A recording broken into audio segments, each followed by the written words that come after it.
I was given the nickname the Queen of Pain, which is kind of funny, and that has stuck. I like to think of it as Queen of Perseverance, maybe. By the way, I should ask you first, how do you feel about having been given that nickname? Do you even like it?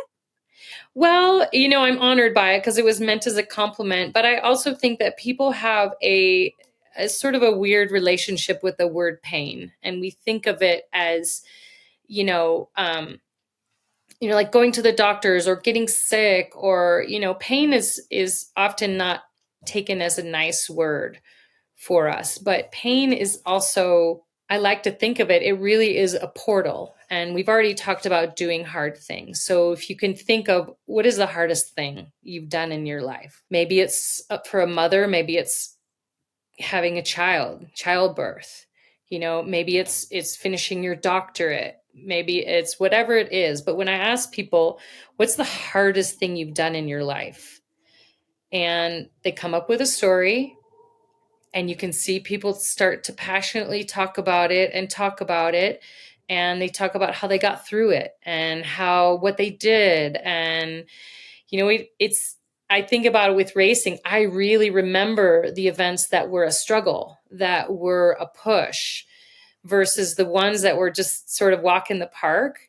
They were fun, but they weren't growth. They weren't evolving for me. I didn't evolve as a person. So I guess to your question, I use sport to evolve as a person. It's my place to grow, and I use pushing my physical body to really push my emotional body and to learn about myself. And it's very similar to a vision quest, or to, a lot of techniques that people use similar to meditation, where they're sitting for 6 hours or doing something like that. Is the body really is the portal to access your mind. And so the ultra endurance sports for me, they become a master's degree or a PhD, or a place to keep learning about who you are and what you are capable of. So in those moments, you surrender to it, or you embrace it, or you conquer it? What would you say? Is it almost leaning into it, accepting it? What is it?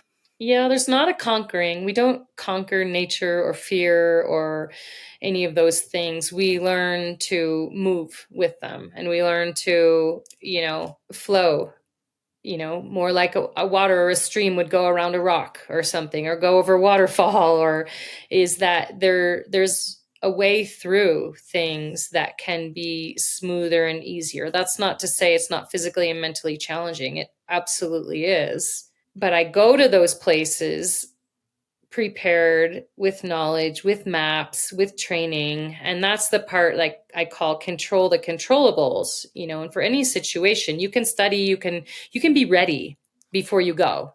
And then when you go, you've got to be open to some of the unknown and the adventure and the exploration. But if you go physically, mentally trained, then you feel confident in letting the adventure happen.